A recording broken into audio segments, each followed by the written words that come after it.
in the rough cut, which is retained in the final cut. What is the context? Well, the context is that it's the supporting characters, all these dressed in grey, moving through the building where she lives. Basically, that's the context.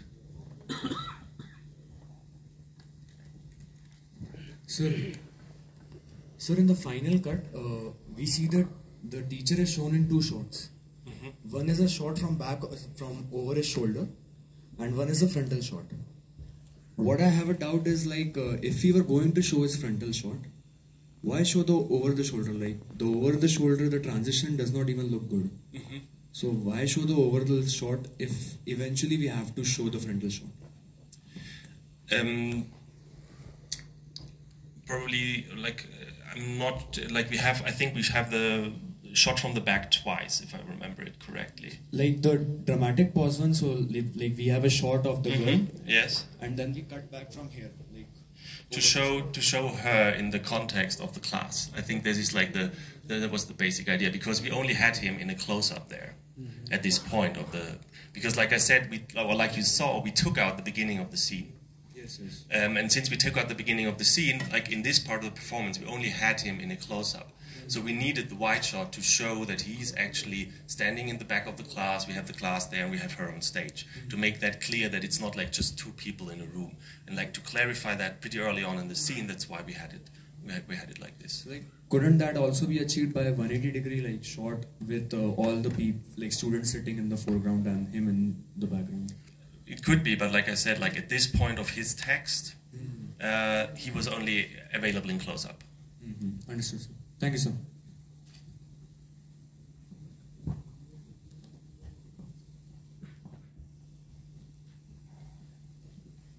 Hi, my question is about the father's character.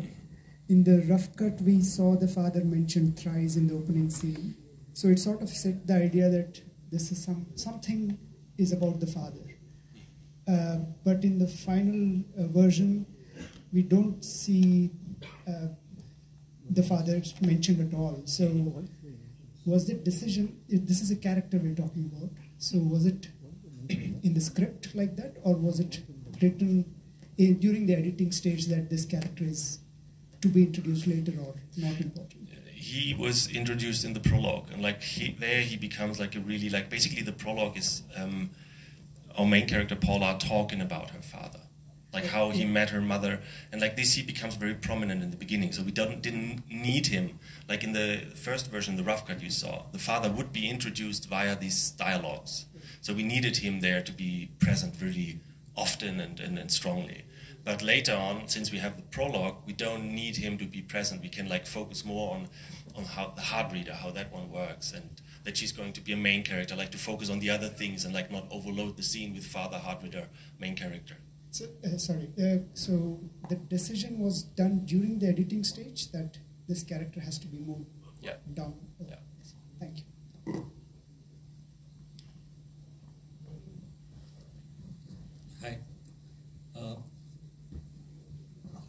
I have this basic questions like during the first version of your editing, the rough cut, whatever you do, this is what happens. Generally with all the editors, they put up all that scenes together and then they try to analyze the story through the shots. So my common question is,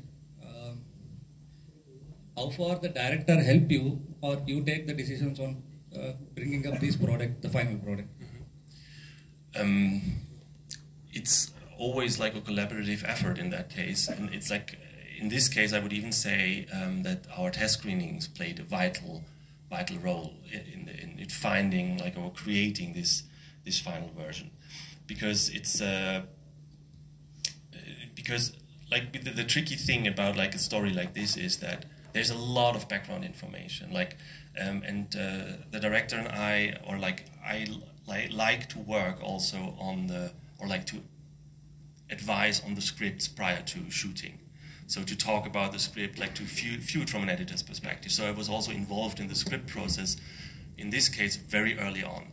So for us both, like this whole world, how is it set up, who's who, we knew that we had to answer these questions, but basically we were not like totally fresh in seeing like oh, this is not answered here, or this is not answered there.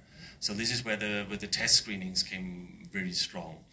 And the clearing out also, like, it seems now here that this is something that happened like this. We look it, we watch it, and we feel like, oh, this is not working, it's totally overloaded, we have to reduce it. But it's basically also like a long process. Like I think there's 2 months between the version you saw on the rough cut and the final version. And in these 2 months, like, it's always like a step, like we feel like, okay, like this first scene is a drag, like we have these 3 musics playing. Let's reduce it to 2, but then we will lose the pills. But also, okay, maybe we don't need the pills. And like this, you move on forward. And like at this point, it's really hard to say like it was her decision or it was my decision. Some of it came from her side, some of it came from my side. I know that the moving of the riot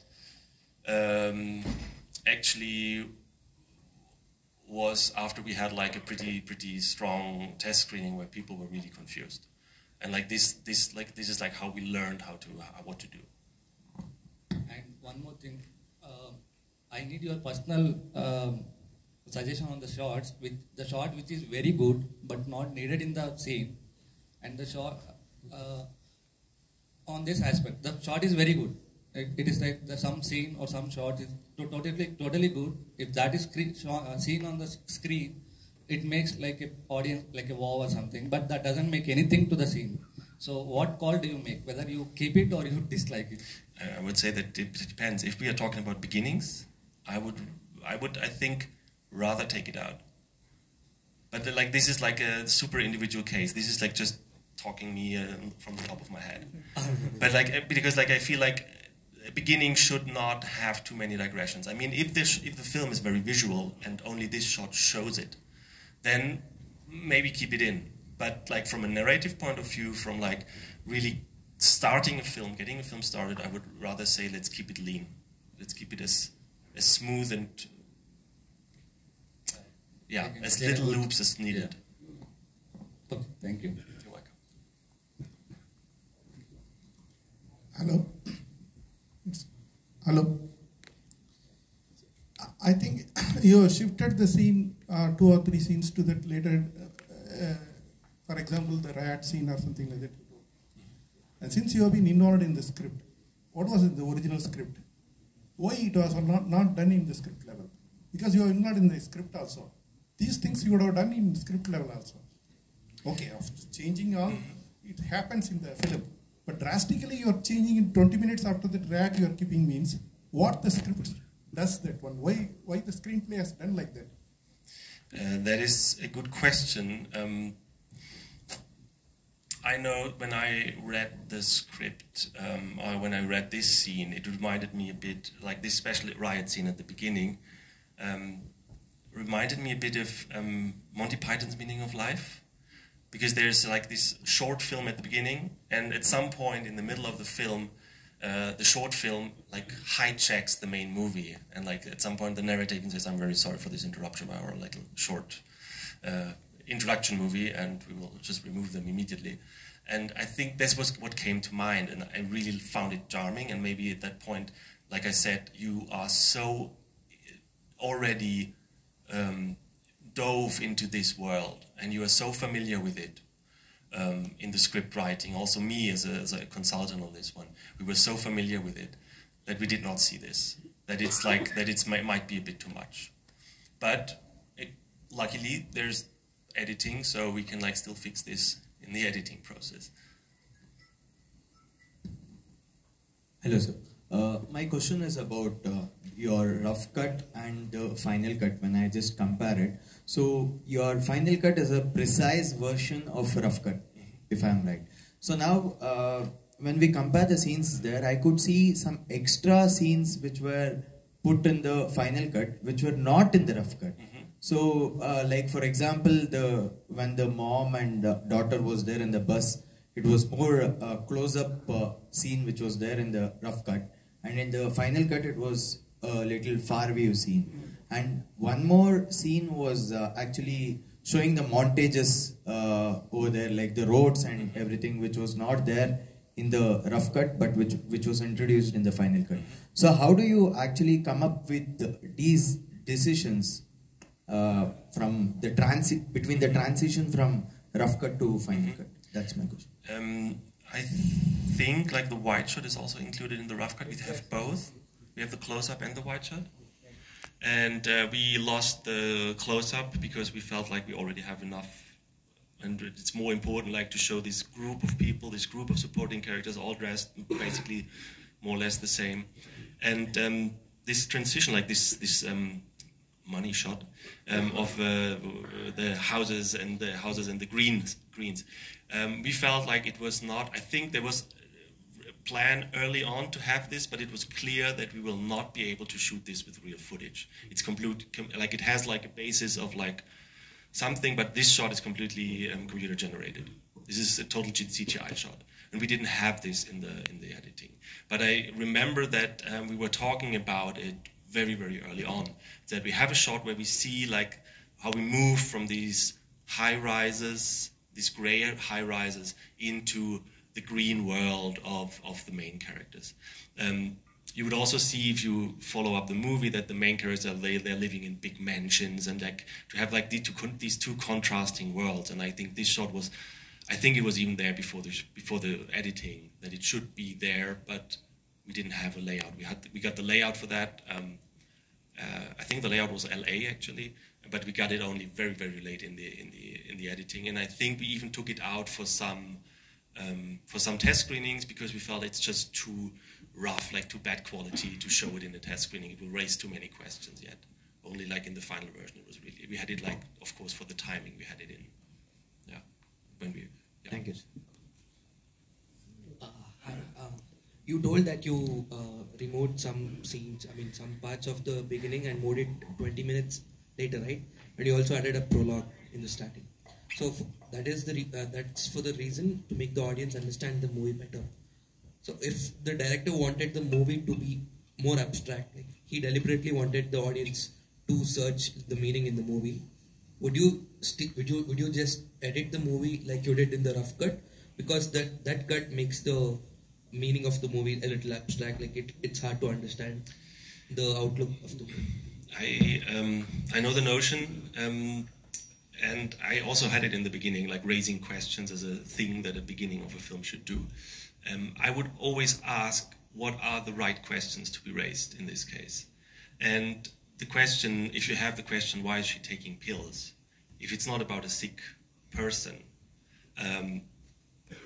then maybe that's the wrong question. Like, it's great to raise questions in the beginning, don't get me wrong, but I always would see which are the questions you really need, and like to emphasize on those that you have the impression also as an audience that there's deliberately these things are untold or these things are there to confuse you, instead of like having something where you feel like you don't even know where to start, like to understand something. So you don't even, like it's, you know, like everything becomes equally ununderstandable, and like this everything becomes like, I don't have the trust then. If I see a movie like that, I wouldn't have the trust in the filmic narrator or in the filmmakers that they actually know what they're doing.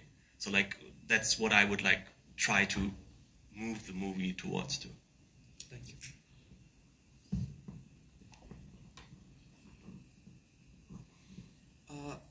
Sir, as you told that you moved some sequences 20 minutes apart, does it not create continuity issues? Or, for example, if you introduced her best friend in the beginning, does it not create any continuity issues, or do you find a solution in edit? How do you do that? For example, it might not work later in the film because of the timeline and stuff. So how do you do that? Oh yes, you get continuity issues. That actually one of the things why I love to talk about that beginning is because when we solved this, when we moved the riot scene and the monologue and also the confusion about the riot that just happened outside, when you move that to 20 minutes later, it works perfectly fine. It's the next filmic day, but of course there is already a school scene there, so we had to merge the existing school scene of the second day with the one from the first day. And what happened, luckily, is like talking about continuity, that the main character, she always wears the same. Since she's a supporting character, she does not have a wide variety of clothes. So she always has the same, but the audience doesn't. all the audience doesn't. And if you decide to watch the movie tomorrow, and if you see this scene, like after the riot scene, pay close attention to the jacket of the teacher and what the people, how they are seated in the audience and what they're wearing, because there is no continuity, but nobody sees it. It's like really even I wanted to, I thought about also showing it and I prepared it, but I felt like you don't really see it. You really have to point it out. Look here, the jacket is green and there it's blue. Like it's yeah. Guy, would you prefer your director to consult you before the shooting of the film? That depends. There's many projects, of course, that already have been shot, which is also fine. But when it comes to script, I like to be consulted. It's not like something I insist on. It's something I can offer. Like let me put it like that. Because many things, also something like that, especially if you read the shooting script and you are like there with the fresh eyes of an editor, then you can see a lot. You can see a lot like, okay, this scene actually it's doubling up with that scene. And everything you can solve before shooting and you don't have to solve in the edit, avoid continuity problems, but also other problems, is like, it saves, in the end it saves money, it saves time you have for editing, for fine editing, some other stuff. So yes, I prefer to do it, but it's not like I said, I like to offer it. Hello. So good afternoon. Yes. Thank you for coming and making this wonderful presentation. Now, I was about to ask, also somebody asked, will you not be going ahead with the edit part along the lines of the script, number one? Number two, given the stock shot, would you have the time and energy and interest to use the whatever stock material which has been shot to give it a new interpretation? Because film is made on two tables. One is while writing and one is on editing. That's what I've been taught and I'm trying. So can it also not lead to another story, another interpretation on the edit table itself, is my question. Given the condition that the director is flexible and he is ready for another interpretation. But there are a lot of scopes is what I thought, number one. And number two, who's your inspiration as an editor? Who's your master? Who's your guide, whatever? Who have you been looking up to influence you on your work? Thank you very much. Thank you for the questions. Number one, of course, like The Ordinaries is a project that has so many, I mean, the budget of the film was, I think, €500,000, which is like a lot, €500,000, which is a lot for, it's a graduation film. It's a lot for a graduation film, but still, I mean, it was nominated for the German Film Awards for special effects and production design. It looks way more expensive. By saying that, it's not a film where the story itself is so flexible that you have so many elements that you can like move around and turn them into something else. So basically, we had to, I felt like in the editing also, we had to name everything as it is. I didn't feel like there's much flexibility in changing the narrative or changing like the meaning of single elements, because it is like this whole world that is created, and that makes it a bit inflexible, I would say.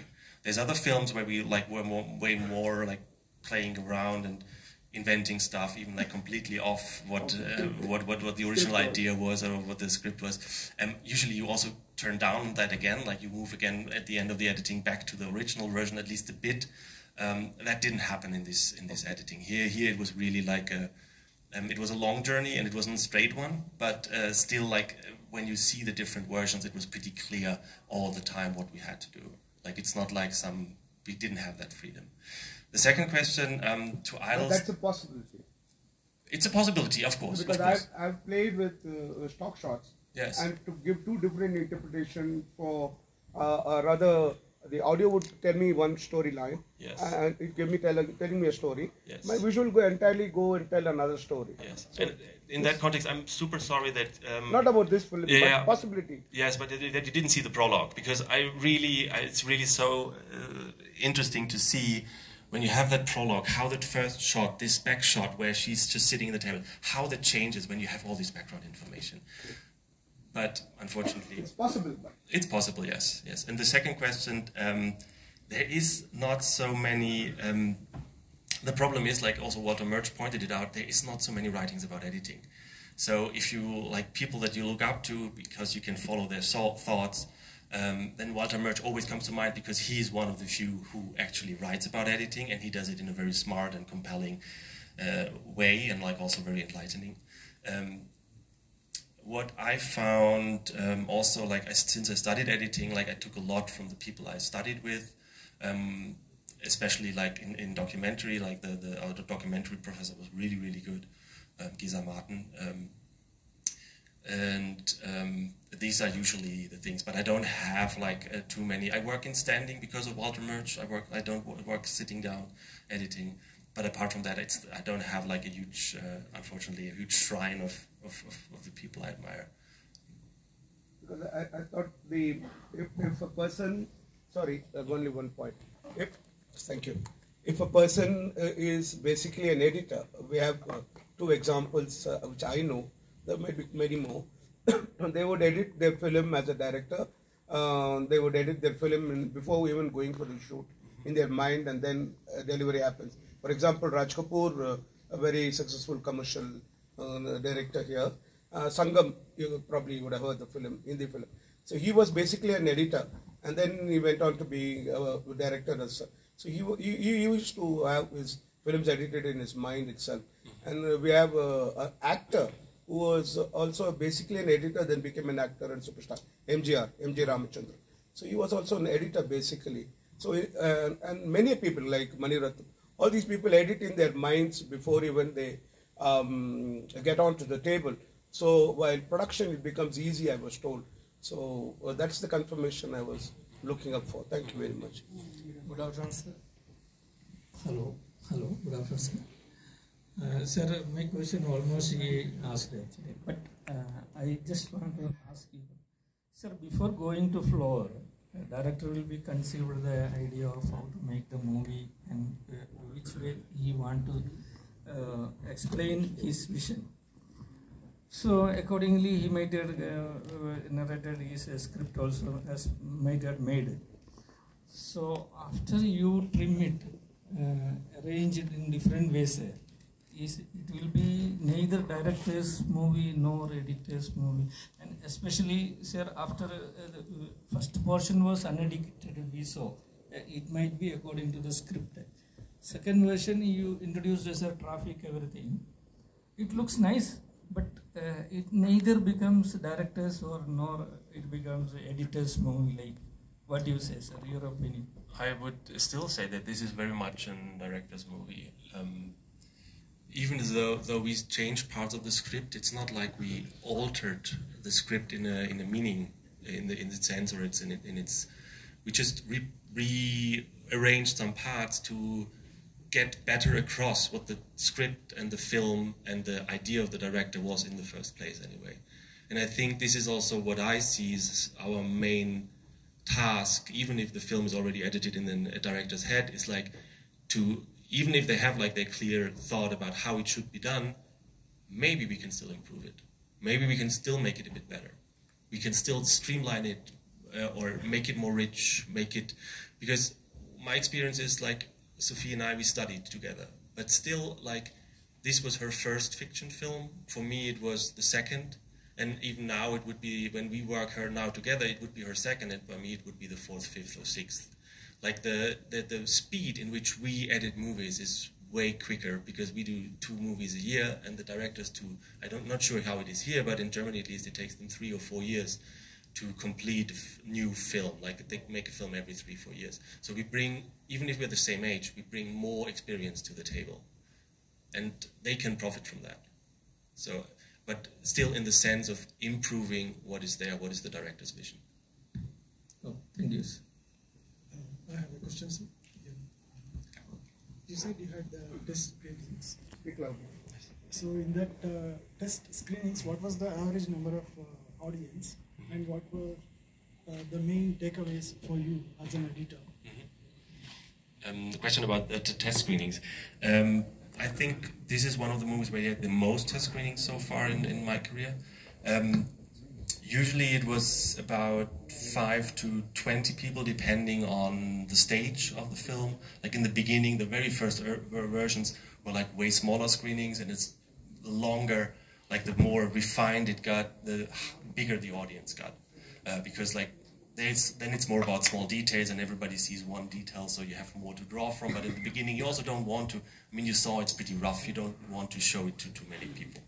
And also you need very specific, knowledgeable feedback on, you don't want to, you don't want like to be tongue up in details. You want like some broad strokes because you are still in the phase of the broad strokes. Yeah, what's that? Hello. Yeah, yes. Sorry, you said that you were present in the writing process. Were you present in the pre-production process, like shortlist or storyboarding?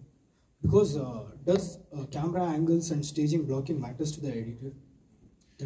It does. I know that we had like a few meetings before the shooting with the cameraman, with the DOP, Valentin Semke, and the director Sophie Lindbaum, like the three of us sitting together, going through the shot lists, checking on how do we get from one scene to the next, how do we do this, especially like we have a lot of special effects characters. We have one who's like his outtake thing, like you saw one who's black and white, and one is he jump cuts, he randomly jump cuts. And in order to do that, of course, we had like extensive talks. How can we achieve that camera-wise, and also how does he have to act so we can give him jump cuts?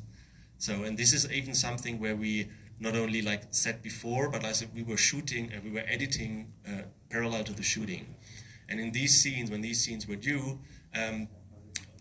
we really saw, also my assistant saw that we could really get them in the editing very, very fast, because they were like continuously shooting with this guy who is the jump cutter. And we had the first scene, and like I talked to Sophie frequently on the phone to give her feedback, like this is working, let's have more of that because that is working better, and this is not working, you can like save the time, don't necessarily do that. Also, if she had questions, do we need this close-up shot or do you think we can do without?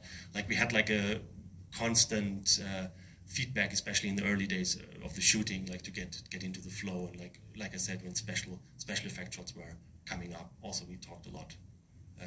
Yeah, I think in a film like this is like very important, because like this immediate feedback, I mean, I saw how it helped me also shape the character and have more freedom in shaping the character in the editing, because the material was to the need of the editing and not to some idea that how it might work, but then you find out actually it does not, or it works differently, it would have worked better. To keep flexible in this context. Hello. This is a more general question. In your experience, let's say, have you worked on a copy where you're seeing that the scenes are following as if just one scene is coming after the other, but if you were to screen this, the audience might start losing interest as time goes on? Like part of this should have been solved in the screenwriting process maybe, but apart from, let's say, trimming the scenes, which will increase the pacing and hold the audience's attention, what else can we do to basically solve this problem, where in the editing room, if you're playing this film, it's getting the feeling that, okay, one scene completes, next scene starts, but it's not grabbing the attention. So in your experience, if you have come across this and how you solved this? This is like one thing I would like to add. The screenplay or the screenwriting of The Ordinaries is not flawed. This is like a normal process that you find out that something is not working as it should, and you have to move stuff around. This is like something very common even for very big productions, that you have to reshoot even something or to redo something, because you cannot anticipate, like especially like a complex script like The Ordinaries, where you have to introduce a whole world with a whole set of characters, a whole set of rules. It's so complex, you cannot tackle it on all just in writing. So you have to have, or like you will see some problems only occurring in the edit. Second question again, sorry. basically solving the problem of audience the losing pacing. Yes, the pacing. If that happens, in my experience, it's usually, I would say, like, if we expect, like, or if we say that all the material is good, but you have this problem, then usually it's because every scene has a beginning, a middle, and an end. And then, like, you know, like, it starts, the energy goes up, and then it goes down again, and then it starts again, it goes up, it goes down again. And this creates this kind of feeling that the action is not connected. So in this case, what I try to do is, like, to connect, like, the midpoints of the scenes. So we go up, we like in the sequence, we start the sequence, that has a beginning, but then we keep in the middle, I'd say, like, we don't have, like, somebody's leaving the room or that, we keep on the higher energy until the end of the sequence, and then we let it down again. So you, like, basically, like, you tie it together with the action. I mean, how this is done is, like, super individual to every task you might, like, however the film is made. But this is, like, something that I encounter also, like, pretty often. Yeah. Hi. Who wants first? Can I? Yeah. Hi, Guy. My question is related to music and editing. So how do you ensure that the certain shots which you edit has enough time for playing a music which is dramatic, or has it happened that after that is done you have felt that you needed some more interval of shots for music placement time? Usually I try to work with the music in the editing that is, like, I want the music in the editing, like, not the finished one, but at least the layout. Like, I know that some editors, they work without music. I want it there. I need it also. And usually also, like, with the projects I had so far, we came up with a layout music that was close enough to the final music that we could rely on the timings of the music that we had. So that not so many, like, then the music can be composed along the lines of the music that is in the layout, and then, like, we don't have to edit any or change something. It sometimes happens, we had, like, the Ordinaries had 7 picture locks.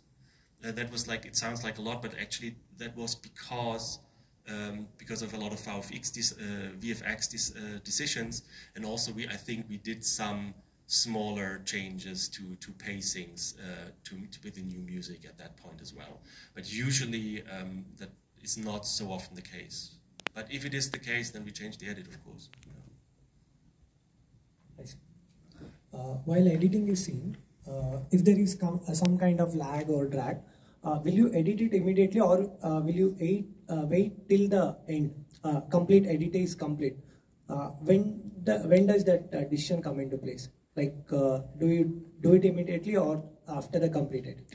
That depends. I try to make it as fluent already in the editing as possible, also early on, because I feel like there's nothing more disturbing to watching it if you feel like, oh, this scene is really boring, but the scene is actually not boring, but the scene before was such a drag that the scene cannot shine, it cannot, like, show what it is. But also it depends a bit on what is it that makes the scene a drag. Is it something that is, like, really important for the story, or, like, we are really not decided, we can, like, use it here, we can use it there, because we have it in both scenes, but we feel like twice is too much, but we still, maybe that's a decision we, like, you know, like, we leave it there for now, we carry it over. But if it's something I feel like the scene doesn't lose anything, or we don't lose anything in the narration, then let's do it as good as possible, always. One more question. Does your editing process start only after the complete shoot, or do you edit according to the schedule? How does that work? How does the flow? That is super different. Like for each, like I said, the Ordinaries we started parallel to shooting. The last year I did 2 projects, a documentary and a fiction. I only started with a rough cut actually, which is also, like, very refreshing because you can go right into it. And some others, it's only after the shooting. Like, it also depends on when I come aboard and what the needs are. If something is, like, I had a documentary, a fiction film I edited, and it was shot in Finland. So I didn't get the materials before like some part of the team came back from Finland. So that was also like a limitation on that part. Thank you.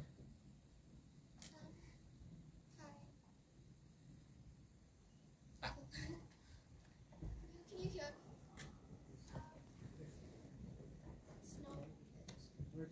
Okay, so I know with regard to the film, I noticed yellows and there's red, and I suppose there's an overall tint of blue. Was there any reason as to why you used this particular color scheme? Because you have films like Whiplash, wherein color sort of elevates it and plays a role with undertones and emotions.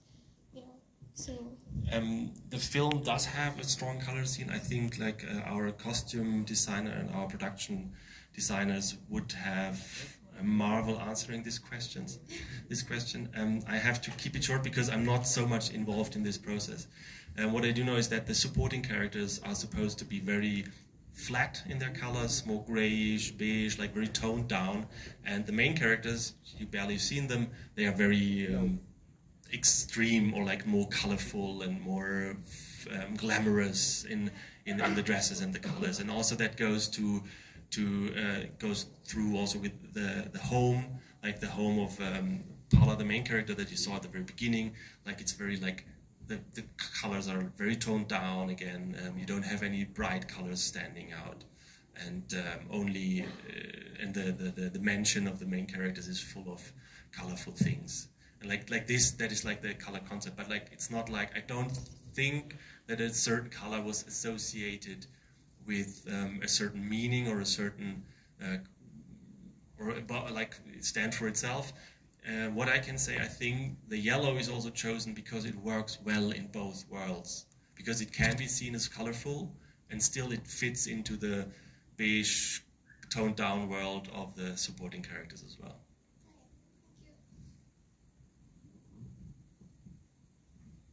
Your musicology knowledge as it had. You had a sorry, sir. You had a musicology basic knowledge and study qualification. Has it helped you? I mean, are you a musician as such? Basically, are you a musician, or is it a film music theory you studied? Yeah, I studied part musicology.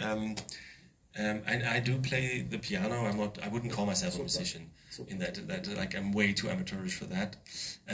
What it helps me in the editing is to understand certain structures, and like also to have a vocabulary for it, like not to how would I say this, but like we can talk about pacing, we can talk about counterpoint, we can talk about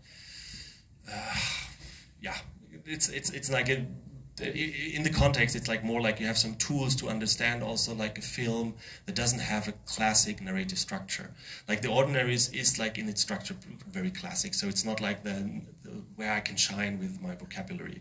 But for example, the other where I showed this 3-minute example, this film, which consists of 17, 18 single shots. This is one where you can very well understand it also as a rondo, like in its shape, that you have like elements that are coming back in a variation, and like these, like you get an idea of how can we find a structure for the film that makes it tangible, that keeps the action flowing, but still somehow is okay, or like when there is no classic 3-act arc or something similar.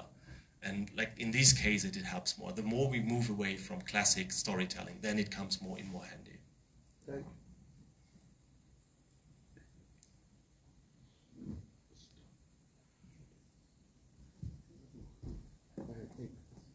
I think also.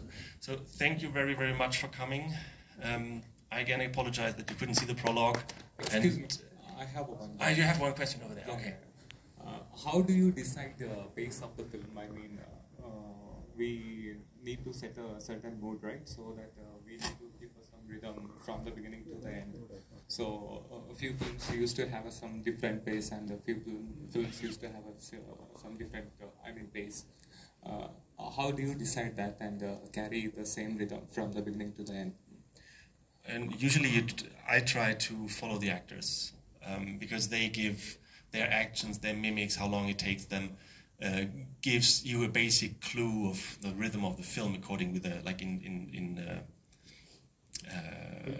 yeah, with the camera work, like in a like, how do you say, like in a, it's like a two-way street. So the interaction between camera and actors, that is like the one, that's a starting point. But sometimes, of course, you have to like speed things up beyond that because like the dialogue is just coming too slow or something like that.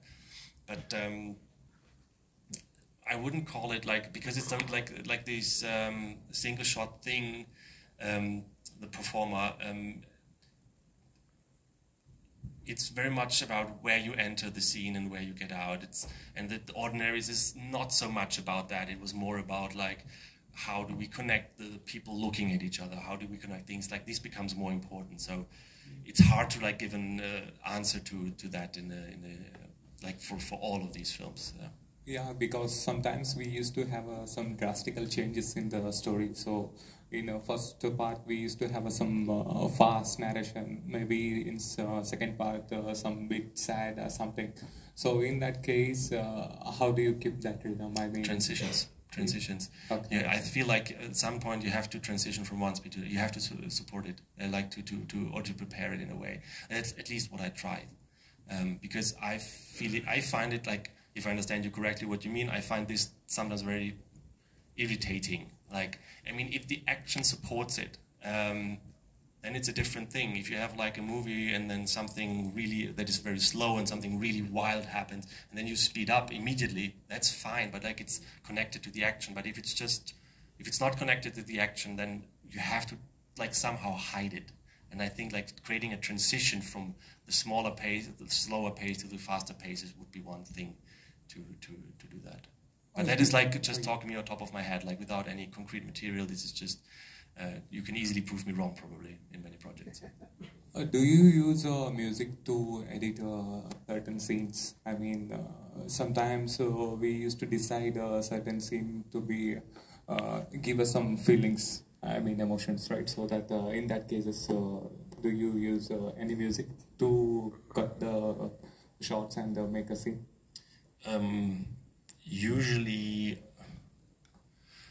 just thinking how it usually is, I follow the gut feeling there very, very much. And I try to use music not too much because it also wears off pretty quickly. So, but if the scene feels like it needs music, then I want to have some music there also in the editing, because it changes just so drastically how the images are viewed, are seen. So, yeah, I want that in the edit as well already.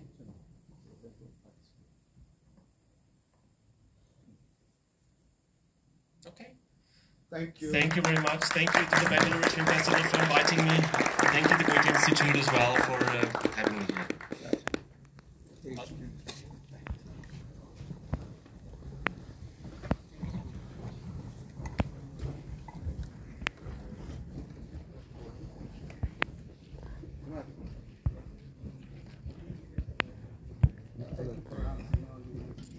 ಕೊಡ್ತೀವಿ ಏನು ಮಾಡ್ತೀವಿ document ಇದ್ದಾರೆ ಏನು ಮಾಡ್ತೀವಿ ಇಲಾಖೆ ಎಲ್ಲ ಕೇವಲಲ್ಲ ನೋಡು ನಾಳೆ ಬೆಳಗ್ಗೆ ಎಲ್ಲೇ ಇದೆ ನಾನು ಫಸ್ಟ್ ಡೇ 11 ಫಸ್ಟ್ ಇರೋದೆ ನನಗೆ ಸದ್ಯಕ್ಕೆ ಇರಲಿ ಹೋಗುವಾಗ ನೋಡಿ ಏನು ಸುಮ್ಮನೆ ತೊಗೊಂಡು ಹೋಗ್ಬೋದು ನನ್ನ ಹತ್ರ ಪಟ್ಟ ನಾವು ಹೊರಡೆ ಅಂತ ಹೊಡ್ಕೊಂಡು ಹೋಗ್ಬೋದು